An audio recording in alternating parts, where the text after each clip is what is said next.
Bismillahirrahmanirrahim. Alhamdulillahi rabbil alamin. Allahumma salli wa sallim ala sayyidina Muhammadin miftahi babi rahmatillah adada ma fi ilmillah salatan wa salaman daimaini bidawami mulkillah wa ala alihi wa sahbihi. Assalamu alaikum warahmatullahi wabarakatuh. Kaum muslimin dan muslimat yang dimuliakan Allah subhanahu wa ta'ala, alhamdulillah, segala puji bagi Allah yang memberikan kepada kita berbagai karunia yang tak mungkin kita kuasa untuk menghitungnya dan tak mungkin kita kuasa untuk mengingatnya, karena begitu banyak nikmat yang dilimpahkan Allah kepada kita semenjak kita masih dalam buayan ibu kita hingga kita dewasa saat ini. Sholawat serta salam marilah senantiasa kita persembahkan kepada manusia yang berjuang dengan jiwa dan raganya, mengorbankan segala-galanya untuk menyelamatkan kita dari siksa neraka dan mengajak kita kepada surga Allah yang luasnya seluas langit dan bumi, yang dengan setiap saat beliau itu selalu mendoakan keselamatan bagi umatnya, baik di masa hidupnya maupun setelah beliau wafat, yaitu baginda Muhammad sallallahu alaihi wasallam. Tak lupa pula mari kita persembahkan salawat dan salam tersebut kepada segenap keluarga Nabi, sahabat-sahabat Nabi, dan semua orang yang berjuang untuk melanjutkan syariat Nabi Muhammad SAW. Kaum muslimin dan muslimat yang dimuliakan Allah Subhanahu wa ta'ala, kita masih ingat sewaktu kita kecil di sekolah kita diajarkan untuk mengucapkan kalimat subhanallah, kalimat tasbih ketika kita melihat sesuatu yang mengagumkan, ketika kita melihat suatu hal yang dahsyat, suatu hal yang hebat, ketika melihat bangunan yang mewah, kita diajarkan untuk mengucapkan subhanallah. Ketika melihat peristiwa yang mengagumkan, kita dianjurkan untuk mengucapkan subhanallah. Apa yang telah diajarkan kepada kita ini bersumber dari ajaran Nabi Muhammad SAW, bersumber dari ajaran Al-Quran, hadis, dan apa yang dilakukan oleh para sahabat Nabi Muhammad SAW. Suatu ketika Nabi Muhammad SAW duduk bersama para sahabat, kemudian menceritakan di situ ada seekor serigala yang mampu berbicara, ada seekor sapi yang mampu berbicara. Maka sahabat pun berkata, subhanallah, subhanallah, maha suci Allah, ada sapi yang dapat berbicara. Subhanallah, maha suci Allah, ada serigala yang dapat berbicara. Karena itu suatu hal yang dahsyat bagi mereka dan bagi kita semua umat manusia. Maka para sahabat mengucapkan subhanallah. Sayangnya dewasa ini kita lupa akan ajaran ini. Berapa banyak ketika melihat hal-hal yang dahsyat, ketika melihat hal-hal yang indah, kalimat subhanallah tidak kita ucapkan. Yang terlontar dari lisan kita bukan memuji Allah, bukan mensucikan Allah, bukan mengagungkan Allah, tetapi kita lebih sering ketika melihat bangunan yang indah kita ucapkan hebat, dahsyat, dan lain sebagainya. Kalimat-kalimat yang tidak mendatangkan pahala. Andai kata kita mengucapkan subhanallah, maka kita akan mendapatkan pahala yang sangat besar dari Allah Subhanahu wa ta'ala. Kalimat subhanallah ini banyak sekali dapat kita temukan di dalam Al-Quran maupun di dalam hadis-hadis Nabi Muhammad SAW. Salah satunya kita coba ingat ketika Nabi Musa alaihissalam. Nabi Musa alaihissalam ketika beliau minta untuk melihat Allah Subhanahu wa ta'ala, Allah menyatakan engkau tidak akan mampu melihatku. Maka ketika Allah bertajalli kepada gunung, Nabi Musa pun saat itu jatuh pingsan. Dan ketika Nabi Musa tersadar dari pingsannya, siuman dari pingsannya, kalimat yang pertama kali muncul dari lisan Nabi Musa alaihissalam adalah sebagaimana yang termaktub di dalam surat Al-A'raf ayat yang ke-143. Saat itulah Nabi Musa mengatakan, falamma afaqa qala, ketika Musa siuman, ia pun berkata, subhanaka tubtu ilaika wa ana awalul mu'minin. Maha suci engkau ya Allah, aku bertobat kepadamu dan aku adalah termasuk orang-orang yang pertama yang beriman kepadamu. Hadirin para pemirsa kaum muslimin dan muslimat yang dimuliakan Allah Subhanahu wa ta'ala, pertama kali kalimat yang muncul dari lisan Nabi Musa alaihissalam ketika ia siuman adalah kalimat tasbih, subhanallah. Begitu pula ketika Rasul Muhammad SAW di Isra' Mi'rajkan oleh Allah Subhanahu wa ta'ala, ayat pembuka untuk menjelaskan perjalanan Isra' Mi'raj Nabi Muhammad SAW dibuka dengan kalimat tasbih. Allah menyatakan subhanalladzi asra bi'abdihi lailan minal masjidil harami ilal masjidil aqsa alladzi barakna haulahu linuriyahu min ayatina innahu huwas samiul basir. Allah Subhanahu wa taala membuka ayat yang agung tersebut dengan kalimat maha suci Allah yang telah memperjalankan hambanya pada sebagian kecil dari waktu malam. Karena Isra dan Mi'raj peristiwa yang sangat dahsyat, maka Allah buka dengan kalimat tasbih subhanallah. Allah membukanya dengan memuji, mensucikan dirinya sendiri. Kaum muslimin dan muslimat, para pemirsa yang dimuliakan Allah Subhanahu wa taala, coba kita perhatikan kalimat tasbih ini kita gunakan di dalam rukuk kita. Doa yang kita baca ketika kita rukuk adalah kalimat tasbih. Ketika kita sujud adalah kalimat tasbih. Kemudian ketika imam lupa di dalam sholatnya, maka makmum diperintahkan untuk mengingatkannya dengan bertasbih kepada Allah, mengucapkan subhanallah, subhanallah. Kalimat tasbih ini memiliki kedudukan yang sangat tinggi di dalam Islam. Kalimat tasbih ini merupakan zikirnya para malaikat. Malaikat di langit pertama, zikir mereka adalah bertasbih kepada Allah. Malaikat di langit kedua, zikirnya adalah bertasbih kepada Allah. Kemudian seluruh makhluk Allah Subhanahu wa taala pun bertasbih kepada Allah Subhanahu wa taala. Kita masih ingat di dalam Sahih Bukhari, sahabat menceritakan, wa kunna nasma'u tasbihat ta'am wa huwa yu'kal. Dan kami para sahabat mampu mendengarkan suara tasbih makanan yang sedang kami makan. Makanan pun bertasbih kepada Allah Subhanahu wa taala. Tentunya pendengaran para sahabat berbeda dengan pendengaran kita, karena mereka adalah orang-orang yang dekat dengan Nabi Muhammad SAW, orang-orang yang dekat dengan cahaya ilahi. Mereka orang-orang yang hidupnya penuh ketaatan. Maka Allah pun memberikan banyak kelebihan kepada mereka. Banyak peristiwa dahsyat yang terjadi pada diri mereka, para sahabat radhiyallahu taala anhum. Oleh karena itu, pada kesempatan yang mulia ini kita akan bersama-sama mempelajari beberapa keutamaan kalimat tasbih yang dapat kita amalkan sehari-hari. Rasul Muhammad SAW di dalam kitab Sahih Bukhari dan kitab Sahih hadis Sahih yang lain dapat kita temukan Rasul Muhammad SAW bersabda, "Man qala subhanallah wa bihamdihi fi yaumin mi'ata marrah huttat khatayahu wa in kanat mithla zabadil bahr." Kata Nabi Muhammad SAW, andai kata ada seseorang yang mengucapkan kalimat subhanallah wa bihamdih, maha suci Allah dan segala puji hanya untuk Allah, sebanyak 100 kali, setiap hari dia 100 kali. Para ulama menjelaskan meskipun tidak langsung dibaca 100 kali, meskipun dibaca mungkin pagi 10, siang 10, hingga jumlahnya satu hari 100 kali, pokoknya satu hari 100 kali, maka dikatakan oleh Nabi Muhammad SAW, huttat khotayahu, dosa-dosanya akan dihapuskan oleh Allah Subhanahu wa taala meskipun dosa orang tersebut sebanyak buih yang di lautan.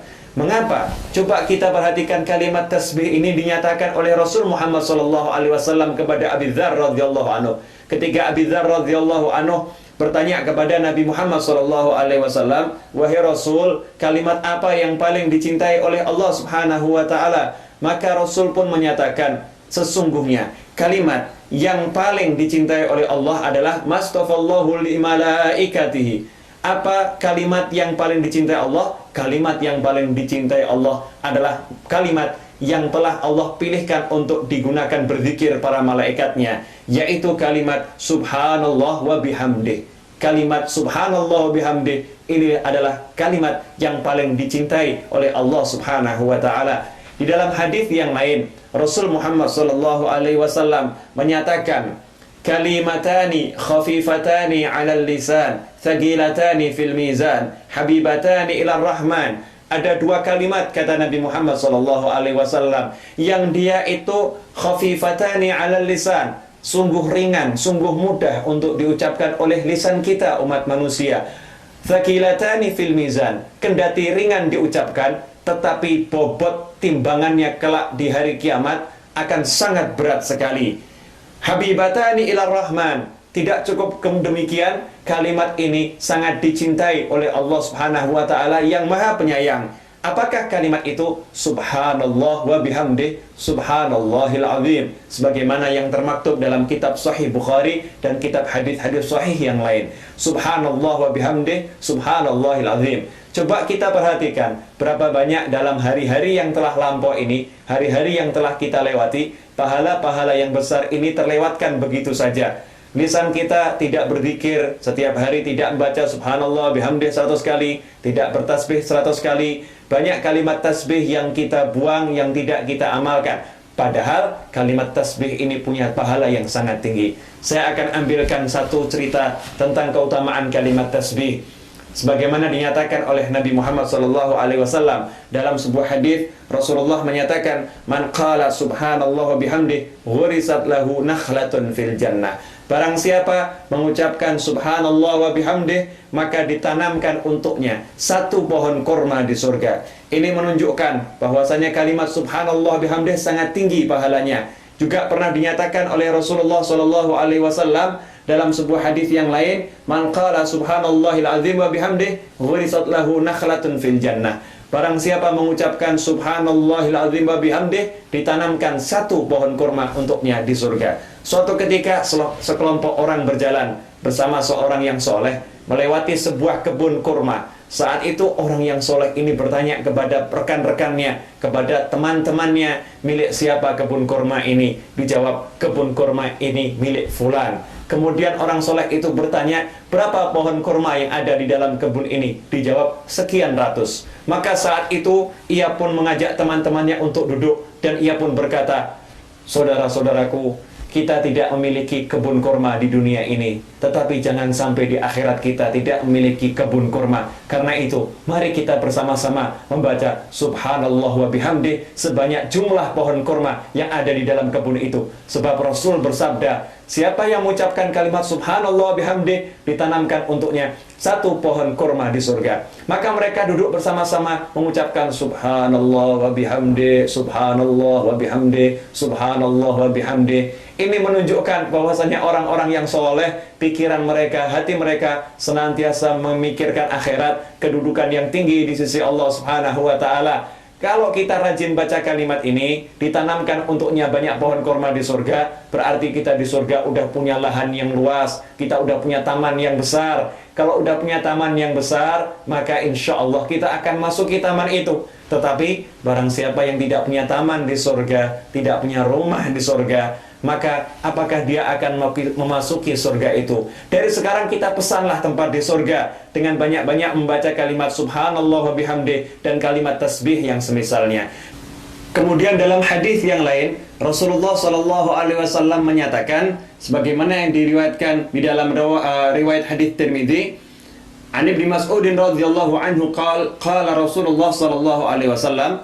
Hadis ini diriwayatkan oleh Ibnu Mas'ud radhiyallahu anhu. Beliau menyatakan Rasulullah SAW pernah bersabda, laqitu Ibrahim alaihi salam lailata usriya bi. Ketika aku diisrakan oleh Allah Subhanahu wa taala, aku bertemu dengan Nabi Ibrahim alaihissalam, kata Rasul Muhammad SAW. Dalam perjalanan Isra Mi'rajnya, Rasulullah SAW menemui banyak anbiya wal mursalin. Para anbiya wal mursalin seluruhnya dipertemukan dengan Nabi Muhammad SAW. Dan dari beberapa anbiya itu ada yang bertemu secara khusus. Di antaranya adalah Nabi Ibrahim alaihissalam. Ketika Nabi Ibrahim alaihissalam bertemu dengan Rasul Muhammad SAW, maka saat itulah Nabi Ibrahim menyampaikan salam khususnya kepada kita. Rasulullah menyatakan, saat itu faqala, Nabi Ibrahim berkata kepadaku, ya Muhammad, duhai Muhammad, Rasul Muhammad SAW, agri ummataka minni salam, sampaikan salamku untuk umatmu. Coba betapa mulianya kita. Dari alam barzakh sana,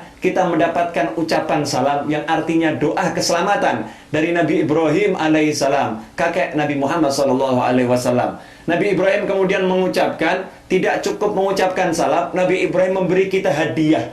Hadiah yang diberikan dari alam barzakh sana untuk kita umat Islam. Apakah hadiah itu? Akhbirhum. Kata Nabi Ibrahim alaihissalam, wa akhbirhum, dan sampaikan kepada mereka, annal jannah thayyibatut turbah, sesungguhnya surga itu tanahnya sangat bagus. Albatul ma, kemudian airnya juga segar. wa annaha qai'an wa anna ghirasaha subhanallah walhamdulillah wa la ilaha illallah wallahu akbar. Dan sungguhnya di surga itu ada bidang-bidang tanah, ada lembah-lembah. Dan kalau mau menanam di sana, di surga tersebut, kalimat yang digunakan untuk menjadi tanamannya, kalau diucapkan akan menjadi pohon-pohonnya, adalah kalimat subhanallah walhamdulillah wa la ilaha illallah wallahu akbar. Karena itu, kalau kita pengen mendapatkan banyak pohon di surga, ucapkanlah kalimat subhanallah bihamdi, atau kalimat subhanallah walhamdulillah wa la ilaha illallah wallahu akbar. Kaum muslimin dan muslimat yang dimuliakan Allah subhanahu wa ta'ala, dalam kesempatan yang lain, ada seorang sahabat yang mengalami kesulitan ekonomi, datang menemui Rasulullah SAW. Kemudian sahabat itu berkata kepada Nabi Muhammad SAW, faqala, ya Rasulullah, dia berkata, tawallat anni dunya ya Rasulullah, dunia ini berpaling dariku, dunia meninggalkan aku ya Rasulullah. Waqallat dhatu yadi, dan aku tidak punya apa-apa yang kumiliki ya Rasulullah, tanganku kosong ya Rasulullah. Faqala Rasulullah SAW, maka Rasulullah SAW berkata kepadanya, fa'aina anta min salatil malaikah wa tasbihil khalaik wa biha yurzaqun. Dan mana kamu? Kok sampai bisa kamu seperti itu? Apakah kamu tidak mengamalkan salatnya para malaikat, zikirnya para malaikat, dan tasbihnya seluruh makhluk Allah subhanahu wa ta'ala? Dan dengan berkat kalimat tasbih tersebut, mereka ini makhluk-makhluk Allah mendapatkan rezeki dari Allah subhanahu wa ta'ala. Maka saat itulah para sahabat yang hidupnya susah ini, yang mengalami kesulitan ekonomi ini, merasa heran, apa yang dimaksud Rasul Muhammad SAW. Maka ia pun bertanya kepada Nabi Muhammad SAW, wa madza ya Rasulullah? Ya Rasulullah, apakah itu tasbihnya seluruh makhluk? Apakah itu salatnya para malaikat? Apakah itu yang menyebabkan makhluk Allah mendapatkan rezeki? Maka Rasul Muhammad SAW pun bersabda, qul, ucapkanlah, subhanallah wa bihamdih, subhanallahil azim, astaghfirullah, subhanallah bihamdih, subhanallahil azim, astaghfirullah. Ucapkanlah kalimat itu mi'ah marrah, sebanyak 100 kali, kata Nabi Muhammad SAW. Kapan? Rasul menjelaskan, ma baina tulu'il fajri ila antuswaliya subha, mulai dari azan subuh sampai sebelum engkau menunaikan sholat subuh. Maksudnya apa? Selepas azan subuh, kita sholat sunnah fajar 2 rakaat. Selepas sholat sunnah fajar 2 rakaat, kita baca doa fajar. Setelah itu kita baca zikir ini. Kita ucapkan kalimat subhanallah wa bihamdi, subhanallahil azim, astaghfirullah sebanyak 100 kali. Selepas itu baru kita tunaikan sholat subuh. Kalau ini kita baca setiap hari secara istiqomah, mengharapkan karunia Allah subhanahu wa ta'ala, maka Nabi Muhammad SAW menyatakan, ta'tika dunya raghimah, maka dunia akan mendatangi kamu dengan merasa hina. Dunia akan merasa kecil. Dunianya yang akan ngejar-ngejar kamu. Saghirah wa yakhluqullahu azza wa jalla min kulli kalimatin malakan. Dan setiap kalimat yang kamu ucapkan tadi, subhanallah wa bihamdi, subhanallahil azim, astaghfirullah, untuk setiap kalimat yang kamu ucapkan, Allah ciptakan dari kalimat itu seorang malaikat, satu malaikat. Yang mana malaikat tadi? Yusabbihullaha ta'ala ila yaumil qiyamah. Malaikat itu semenjak diciptakan dari kalimat zikir yang engkau baca, dia akan senantiasa bertasbih kepada Allah subhanahu wa ta'ala sampai hari kiamat. Kemudian apa yang terjadi? Walaka, dan kamu, laka thawabuhu, mendapatkan pahala dari tasbih malaikat tersebut. Kita ucapkan subhanallah bihamdi, subhanallahil azim, astaghfirullah 100 kali, berarti ada 100 malaikat yang diciptakan oleh Allah di hari itu untuk kita, yang senantiasa bertasbih kepada Allah sampai hari kiamat. Kemudian pahala tasbih malaikat itu diberikan oleh Allah kepada kita. Maha pemurahnya Allah subhanahu wa ta'ala. Pahala yang besar ini dan solusi bagi orang-orang yang mengalami kesulitan ekonomi. Siapa di antara kita yang tidak ingin rezekinya ditambah? Siapa di antara kita, kaum muslimin dan muslimat, yang tidak ingin mendapatkan kelapangan rezeki dari Allah subhanahu wa ta'ala? Rasul telah memberikan solusi, yaitu dengan banyak berzikir, mengucapkan kalimat tasbih dan beristighfar kepada Allah subhanahu wa ta'ala. Di saat di pagi yang hening, pagi yang jernih, pagi yang saat itu pikiran kita belum memikirkan apa-apa, kita hanya diminta untuk duduk sejenak, berzikir kepada Allah, mengucapkan subhanallah wa bihamdih, subhanallahil azim, astaghfirullah sebanyak 100 kali. Jalankan ini dengan penuh keyakinan. Insya Allah pintu-pintu rezeki akan dibuka dan kita akan mendapatkan rezeki dari segala arah tanpa susah payah. Karena Rasulullah menyatakan dunia akan mendatangi kamu dengan hina dan dengan rendah hati kecil. Dunia merasa kecil di hadapanmu, dunia akan mengejar-ngejar kita. Dan Rasul pasti benar ucapannya. Karena itu yakinilah dan mari kita mulai amalkan zikir ini setiap hari setelah kita menunaikan sholat sunnah fajar, sebelum kita melakukan sholat subuh berjamaah di masjid. Kaum muslimin dan muslimat yang dimuliakan Allah Subhanahu wa taala, masih banyak contoh-contoh tentang keutamaan kalimat tasbih ini, di mana dikatakan juga di dalam sebuah ayat Al-Qur'an. Kita masih ingat tentang kisah Nabi Yunus alaihissalam. Nabi Yunus alaihissalam suatu saat dia berada di tengah lautan, kemudian dia harus dilemparkan ke dalam laut. Setelah itu dia diterima oleh ikan hut. Kemudian dia berada dalam perut ikan hut, itu perut ikan paus selama khilaf ulama. Ada yang mengatakan 40 hari, ada yang mengatakan seminggu. Yang jelas selama beberapa hari dia tinggal di dalam perut ikan paus yang sangat besar tersebut, masuk ke dalam lautan yang sangat gelap, dalam kegelapan yang bertingkat-tingkat, kegelapan malam, kegelapan lautan, dan kegelapan perut ikan paus. Saat itulah Nabi Yunus alaihissalam mengucapkan, La ilaha illa anta subhanaka inni kuntu minadh dhalimin. Allah menyatakan di dalam Al-Quran surat As-Saffat ayat yang ke 143 dan 144, Allah mewahyukan, falaula annahu kana minal musabbihin lalabitha fi batnihi ila yaumi yub'atsun. Maka kalau sekiranya dia, Nabi Yunus alaihissalam, tidak termasuk orang-orang yang banyak mengingat Allah, bertasbih kepada Allah, niscaya ia akan tetap tinggal di perut ikan itu sampai hari berbangkit. Ketika Nabi Yunus alaihissalam mengucapkan La ilaha illa anta subhanaka, bertasbih kepada Allah, inni kuntu minadh dhalimin, saat itulah para malaikat bertanya kepada Allah, ya Allah, kami mendengar ada suara yang lemah berasal dari tempat yang asing. Suara zikir yang ini tidak biasa kami dengar dari dalam lautan. Ini terdengar ada zikir, tasbih kepadamu dari dalam lautan, ya Allah. Siapakah yang berzikir tersebut? Allah menyatakan, Abdi Yunus. Yang berzikir adalah hambaku Yunus. Kemudian berkat zikirnya tersebut, Allah segera membebaskan Nabi Yunus alaihissalam dari perut ikan paus yang sangat besar dan diletakkan di tepi pantai. Para pemirsa yang dimuliakan Allah, kaum muslimin dan muslimat, coba lihat berkat kalimat tasbih, berkat berzikir kepada Allah Subhanahu wa taala, beliau berada dalam kegelapan malam, kegelapan lautan, kegelapan perut ikan paus. Allah pun memberikan jalan keluar dari problematika yang dihadapinya. Lalu mana kita? Apakah kita akan melupakan kalimat-kalimat zikir yang agung ini, kalimat tasbih yang agung ini, kemudian kita tidak mengharapkan pahala yang besar dari Allah Subhanahu wa taala? Jangan lupa, saat ini begitu banyak problem yang kita hadapi, begitu banyak masalah yang kita hadapi, belum lagi begitu banyak dosa yang kita perbuat dan begitu sedikit amal soleh yang kita kerjakan. Ada amal-amal soleh yang ringan ini yang dapat kita kerjakan sambil duduk, dapat kita kerjakan sambil berjalan, dapat kita kerjakan sambil berbaring, dapat kita kerjakan sambil kita melakukan aktivitas sehari-hari, sambil kita bekerja. Lisan kita dapat mengucapkan subhanallah wa bihamdih, subhanallahil azim, astaghfirullah, atau kalimat tasbih yang paling sederhana, subhanallah, subhanallah, subhanallah, subhanallah. Tentang keutamaan kalimat tasbih ini, coba kita perhatikan dalam kisah yang lain.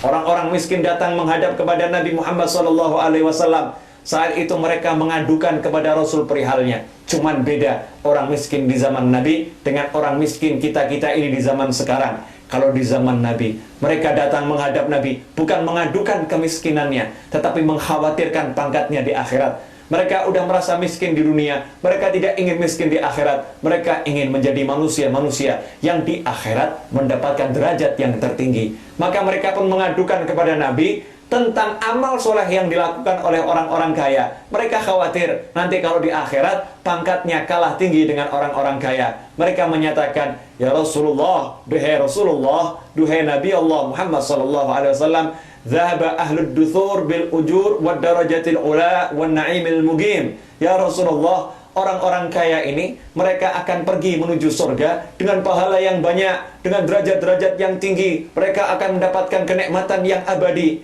Rasulullah bertanya, "Wa madza? Apa yang terjadi? Mengapa mereka dapat mencapai derajat yang tinggi itu?" Maka orang-orang miskin di zaman Nabi ini dari kaum Muhajirin, mereka berkata kepada Nabi Muhammad SAW, "Ya Rasulullah, mereka melakukan sholat sama persis dengan sholat yang kami lakukan. Kami sholat fardu, mereka sholat fardu. Kami sholat sunnah, mereka sholat sunnah. Kami tahajud, mereka tahajud. Kami duha, mereka duha. Kami witir, mereka witir. Wa yasumun kama nasum." Dan mereka melakukan puasa seperti kami berpuasa. Mereka puasa Ramadan, kami puasa Ramadan, mereka puasa Ramadan. Kami puasa Senin Kamis, mereka puasa Senin Kamis. Kami puasa sunnah apapun, mereka juga melakukan puasa sunnah itu. Cuman bedanya ya Rasulullah, mereka mampu sedekah dengan harta mereka yang banyak.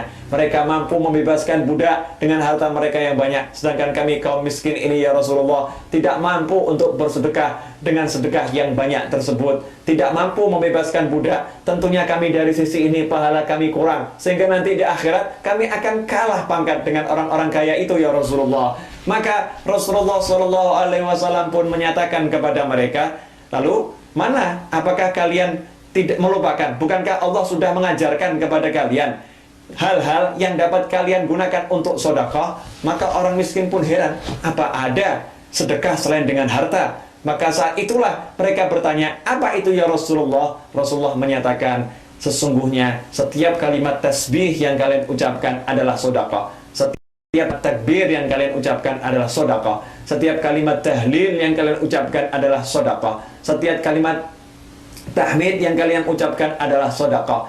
Amar ma'ruf yang kalian kerjakan adalah sedekah. Nahi mungkar yang kalian kerjakan adalah sedekah.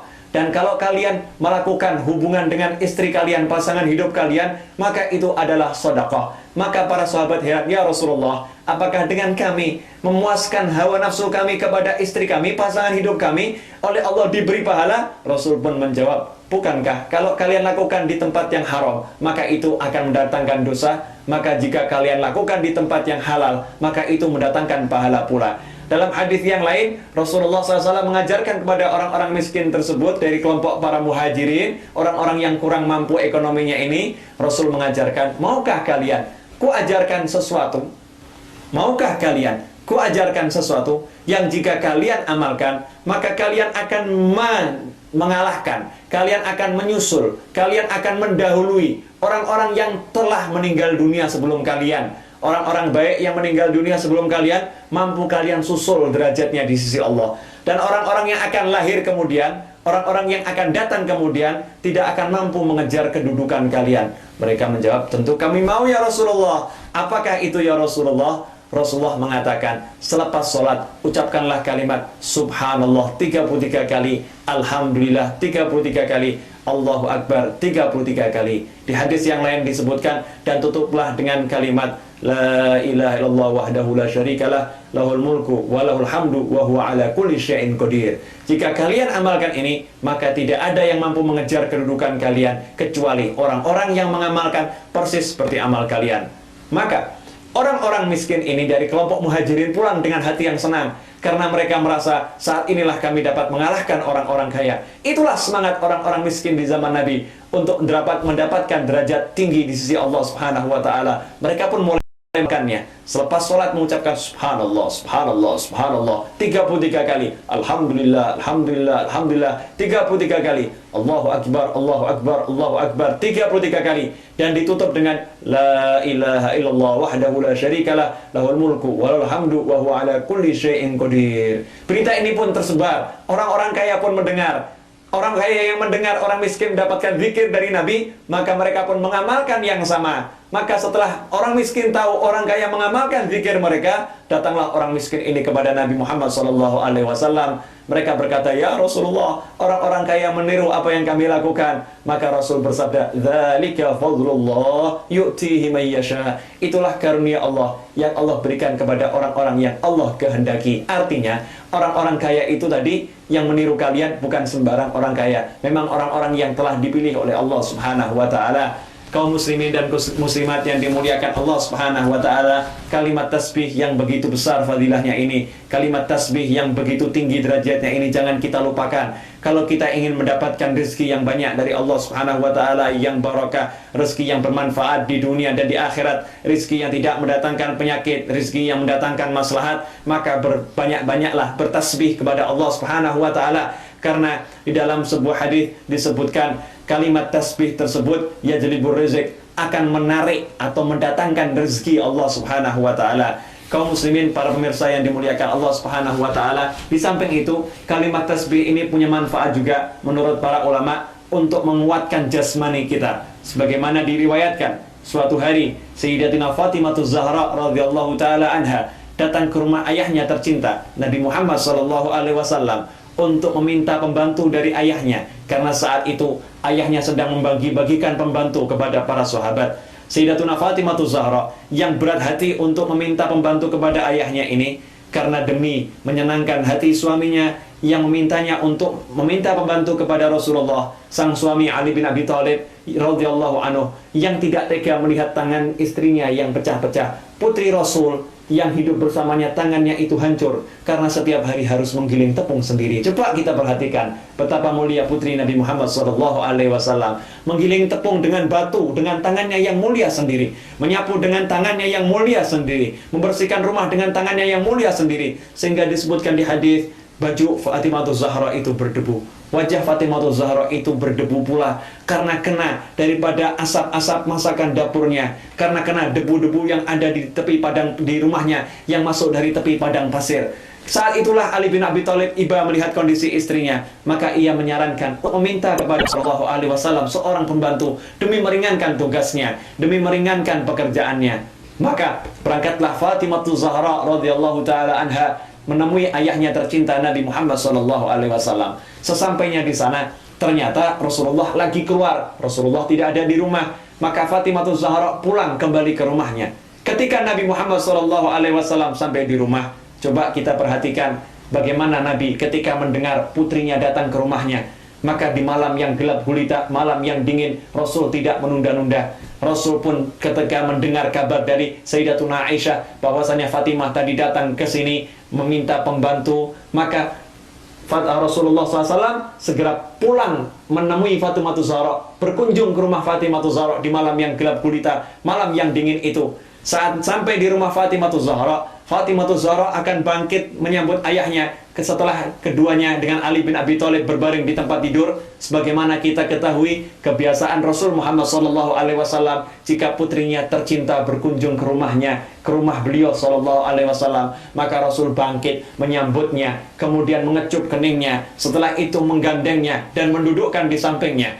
Setelah itu pula kalau Rasul SAW berkunjung ke rumah Fatimah Zahra radhiyallahu taala anha, maka Fatimah Zahra, Sayyidatuna Fatimah Zahra akan bangkit menghampiri ayahnya, mengecup keningnya, menggandeng tangan ayahnya yang mulia dan mendudukkan di sampingnya. Malam hari itu Fatimah Zahra akan bangkit seperti biasanya dengan Ali bin Abi Thalib, tapi Rasul menyatakan tetaplah kalian di tempat kalian. Kemudian Rasul duduk bersama mereka dan mereka sambil tiduran karena Rasul tidak menginginkan mereka bangun, tidak ingin mengganggu mereka. Saat itu Ali bin Abi Thalib menyatakan, aku rasakan dingin kaki Rasul Muhammad SAW karena berjalan di malam yang sangat dingin tersebut. Kurasakan dingin itu sampai ke dadaku. Saat itulah Rasul berkata kepada Fatimah Zahra dan Ali bin Abi Thalib radhiyallahu anhuma, maukah kalian ku ajarkan sesuatu yang khairun lakuma, yang lebih baik bagi kalian berdua dari sekedar pembantu? Maka mereka menjawab, tentu ya Rasulullah, tentu duhai ayahku. Maka saat itu Rasul mengatakan, kalau kalian sudah berada di tempat tidur untuk tidur, maka ucapkanlah kalimat Subhanallah sebanyak 33 kali, Alhamdulillah sebanyak 33 kali, dan Allahu Akbar sebanyak 34 kali. Ini lebih baik bagi kalian berdua dari pembantu. Para ulama kemudian mengomentari, Fatimah Zahra radhiyallahu taala anha, Sayyidatuna Fatimah Zahra, putri tercinta Rasul, menginginkan pembantu. Rasul memberinya zikir. Dari sini para ulama mengambil hikmah kalimat zikir sebelum tidur Subhanallah 33 kali, Alhamdulillah 33 kali, Allahu Akbar 34 kali ini, salah satu manfaatnya adalah memperkuat jasmani kita untuk menghadapi pekerjaan-pekerjaan yang akan kita lakukan di esok hari. Kaum muslimin dan muslimat yang dimuliakan Allah Subhanahu wa taala, sebagai penutup dari kajian kali ini, maka saya akan sampaikan dua hadis yang sangat penting untuk kita amalkan setiap hari untuk menambah semangat kita di dalam berzikir kepada Allah Subhanahu wa taala, bertasbih kepada Allah Subhanahu wa taala. Kita seringkali ingat bahwasannya kita duduk di majelis-majelis yang kurang manfaat. Dalam satu majelis kita kurang berzikir kepada Allah. Yang sering terjadi di majelis-majelis itu, tempat-tempat kita nongkrong, tempat-tempat kita duduk adalah obrolan-obrolan yang tidak bermanfaat, bahkan seringkali obrolan-obrolan yang mendatangkan dosa yang mungkin dapat menyebabkan amarah Allah turun kepada kita. Na'udzubillah min dzalik. Nah, untuk menghindari hal tersebut terjadi, maka kita dianjurkan ketika kita hendak duduk untuk mengucapkan Bismillahirrahmanirrahim, wassallallahu ala sayyidina Muhammadin wa ala alihi wasallam. Nah, kemudian ketika kita akan bangkit dari majelis itu, kita disunahkan untuk menjalankan doa yang telah diajarkan oleh Nabi Muhammad SAW. Doa ini diawali dengan kalimat tasbih, kemudian dilanjutkan dengan kalimat tahmid. Bunyi doa tersebut adalah Subhanakallahumma wa bihamdika asyhadu an la ilaha illa anta astaghfiruka wa atubu ilaik. Subhanakallahumma wa bihamdika asyhadu an la ilaha illa anta astaghfiruka wa atubu ilaik. Doa ini dikenal dengan doa kafaratul majlis, doa penghapus dosa dan kesalahan yang terjadi dalam majlis. Rasul Muhammad SAW menyatakan, jika ada orang yang duduk dalam majelis yang di situ banyak hal-hal yang kurang bermanfaat, kemudian sebelum bangkit dari duduknya, dia membaca kalimat ini, doa tersebut, Subhanakallahumma wa bihamdika asyhadu an la ilaha illa anta astaghfiruka wa atubu ilaik, maka Allah Subhanahu wa taala akan menghapuskan kesalahan-kesalahan yang terjadi dalam majelis tersebut. Mari kita amalkan doa ini dan kita biasakan sebelum baca doa ini kita awali dengan bersolawat kepada Nabi Muhammad SAW. Karena untuk berdoa kita dianjurkan untuk terlebih dahulu bersolawat kepada Nabi Muhammad SAW. Kita ucapkan Allahumma salli wa sallim ala Sayyidina Muhammadin wa ala ali Sayyidina Muhammad atau solawat yang lain. Kemudian kita bangkit, sebelum bangkit kita baca Subhanakallahumma wa bihamdika asyhadu an la ilaha illa anta astaghfiruka wa atubu ilaik. Dalam hadis yang lain disebutkan, jika seorang baca kalimat ini di majlis khair, majlis yang baik, maka kalimat ini akan menjadi stempel bagi amal soleh yang dia kerjakan dalam majlis tersebut. Maksudnya apa? Amal soleh ini akan distempel, dinyatakan diterima oleh Allah Subhanahu wa taala jika di akhir majlis kita ucapkan Subhanakallahumma wa bihamdika asyhadu an la ilaha illa anta astaghfiruka wa atubu ilaik, sebelum kita bangkit meninggalkan majlis tersebut. Nah, sebagai penutup hadis tadi, ada sebuah hadis yang diriwayatkan oleh Sayyidina Mus'ab bin Sa'ad radhiyallahu anhu. Beliau menyatakan, pernah suatu ketika kami para sahabat duduk bersama Nabi Muhammad SAW. Kemudian Rasulullah menyatakan, faqala ayajizu ahadukum ayaksiba kulla yawmin alfa hasanah. Apakah salah seorang di antara kalian tidak mampu setiap hari untuk melakukan 1000 kebajikan? Siapa di antara kalian yang setiap hari mampu melakukan 1000 kebajikan? Saat itu para sahabat yang hadir salah satu menyatakan, kaifa ya Rasulullah, bagaimana salah seorang di antara kita mampu setiap hari mengamalkan 1000 kebajikan? Maka Rasul menyatakan, yusabbihu mi'ata tasbihatin fayaktubu lahu alfa hasanatin aw yuhattu anhu alfu khati'atin. Barang siapa yang mau dalam setiap hari mengucapkan kalimat tasbih sebanyak mi'ah tasbihah, 100 kalimat tasbih, maka Allah mencatat baginya pahala 1000 kebajikan dan Allah menghapuskan darinya 1000 dosa, 1000 keburukan. Hadis ini diriwayatkan oleh Imam Muslim, Imam Tirmidzi, dan Imam Nasa'i. Kaum muslimin dan muslimat, para pemirsa yang dimuliakan Allah Subhanahu wa taala, sampai di sini kita akhiri bersama kajian dalam episode keutamaan kalimat tasbih kali ini. Insyaallah kita akan bertemu dalam episode-episode mendatang tentang keutamaan kalimat istighfar, tentang keutamaan sholawat, dan berbagai kajian yang lain. Semoga apa yang telah kita lakukan ini membawa barokah bagi kita semua, bagi seluruh umat Islam dimanapun mereka berada, dan insya Allah Allah memberi kita taufik untuk mengamalkan apa yang telah kita dengar, apa yang telah kita kaji. Oleh karena itu, demi keberkahan majelis ini, mari bersama-sama kita membaca doa yang telah diajarkan oleh Al-Habib Ali bin Muhammad bin Husain Al-Habsyi, dan para pemirsa dapat mengikutinya sesuai dengan teks yang tampak di dalam layar monitor. Semoga bermanfaat. Mari kita bersama-sama membaca doa ini dengan khusyuk.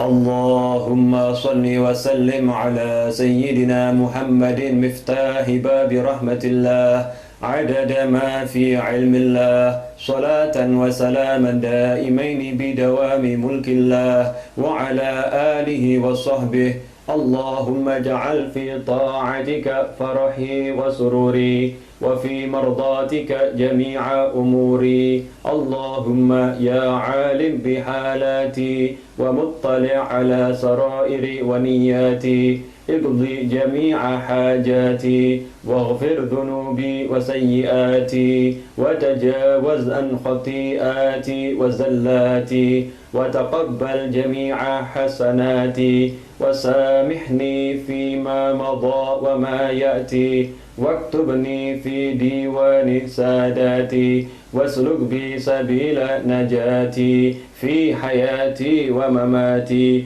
اللهم إني طامع في عطاك راغب في رضاك مستسلم لقضاك فاكتبني من أولياك واسلك بي سبيل هداك وألحقني بأصفياك وصلى الله على سيدنا محمد وعلى آله وصحبه وسلم الحمد لله رب العالمين. Insyaallah Allah memberkati pertemuan kita ini dan kita dapat menyaksikan episode yang akan datang dalam keadaan yang jauh lebih baik. Kurang lebihnya saya mohon maaf. Wabillahi taufiq wal hidayah. Wassalamualaikum warahmatullahi wabarakatuh.